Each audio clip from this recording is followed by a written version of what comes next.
Giovanna. Hi. So, since I was little, I have always loved movies, especially movies about lost cities and the stories of Jules Verne, like the Mystery Island and Gulliver's Travels, I think it's the name. All those movies, I've always found them fascinating. Why? Because how can a city get lost? Like, there's no way. And what was in the cities that we can learn from, that we can apply to present time? So, I am a student of Urbanismo, Licenciatura en Urbanismo, or Urban Planning. And this is a question that I've asked myself a lot. How can we apply the ways of our past and apply them to our future? First, I want to ask a question for the group. Why do you think that our cities are so disorganized? Anyone? No? Well, one of the many answers to this is because of the fast-growing rate of population. When you have more people, you need more jobs. When you have more jobs, you need more infrastructure. You need more basic services like light, gas, water. You need all these things, and it becomes an endless cycle. Why? Because when you have a piece of land, you just start building. But the people don't even have a plan for it, about how they're building. They don't have an idea of what they want to do. They're just like, oh, the factory's here, let's put some houses there, and we'll see how we connect everything in the end. So that's one of our main problems. Now, what I want to talk to you about is how we have to look into our past so we can implement a better future for us. Teotihuacan is also known as City of Gods, or God, where man becomes God. In its prime, it had about 100,000 inhabitants, and it was one of the greatest urban centers in the world. It was so incredibly planned. It had a grid-like pattern, the whole city, with a main axis that went from north to south that connected its three principal monuments: La Pirámide del Sol, Pirámide de la Luna, and La Ciudadela. This kind of grid pattern facilitates traffic mobility. Since Teotihuacan was built on a river, like you could boat anywhere, with like cities from like Venice. It's a city where you have to boat everywhere, but it has a grid-like pattern which facilitates mobility for everyone. And the integration of mobility also secures the I forgot the word.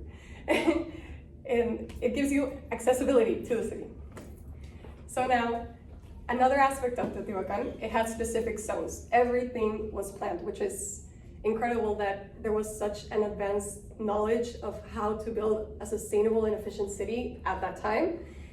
It had specific zones, like zones for houses, zones for work, and zones for ceremonies and religious beliefs. All of this worked together so that it would be a sense of community. Combining this strategic placement of the zones in Teotihuacan with the grid-like pattern of the city, it cultivated an environment of community. Because why? You had like it facilitated commerce, and it facilitated the community events. It was all connected, and it was a well-rounded circle that implemented and brought up the city instead of creating problems for all. Also, for its time, it had very advanced hydraulic systems.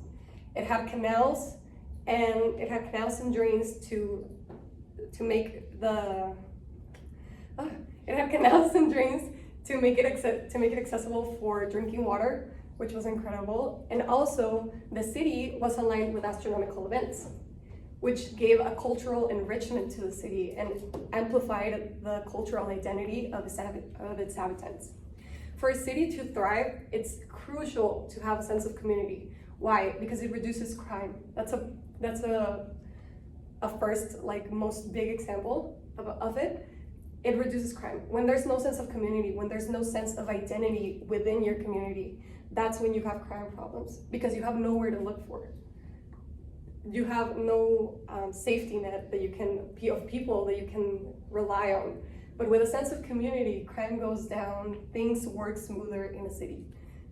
Teotihuacan is the blueprint, and should be the blueprint about how we design our cities from now on. right now we can't do anything about what's already built. We're not gonna go around throwing things down and everything, but it was a really well-designed city that it's a shame that it got lost in the world and by time.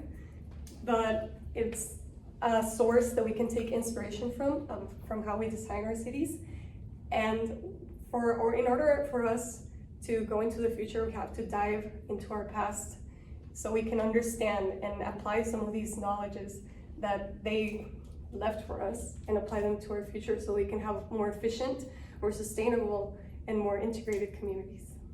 Thank you.